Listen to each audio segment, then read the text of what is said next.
السلام علیکم ورحمۃ اللہ وبرکاتہ۔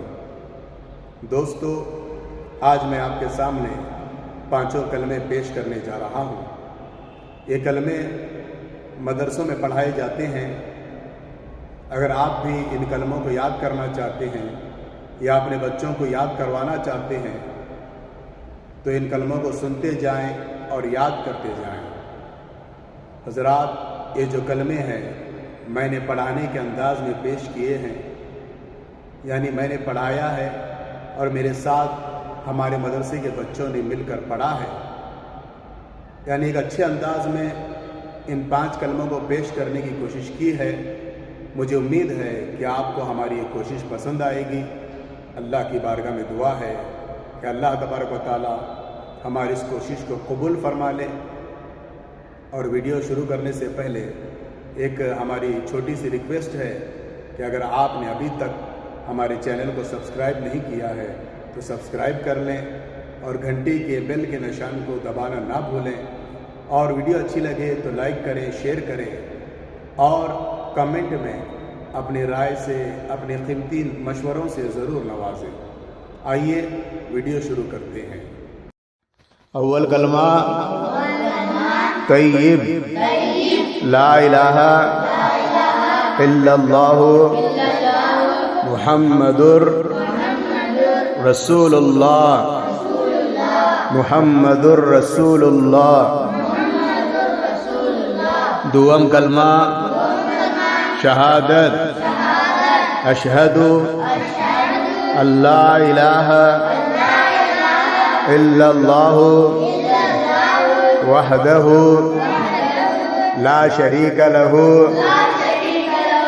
واشہد ان محمدا عبدہ ورسولہ۔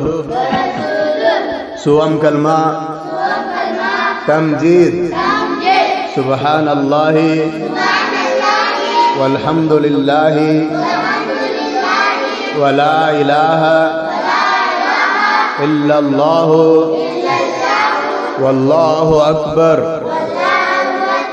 ولا حول ولا قوة الا باللہ العلی العظیم۔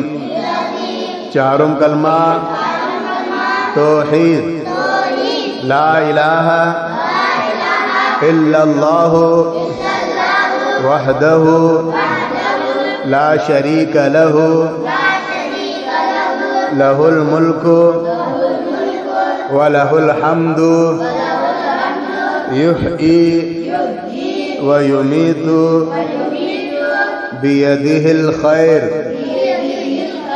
وہو علی کل شیء قدیر۔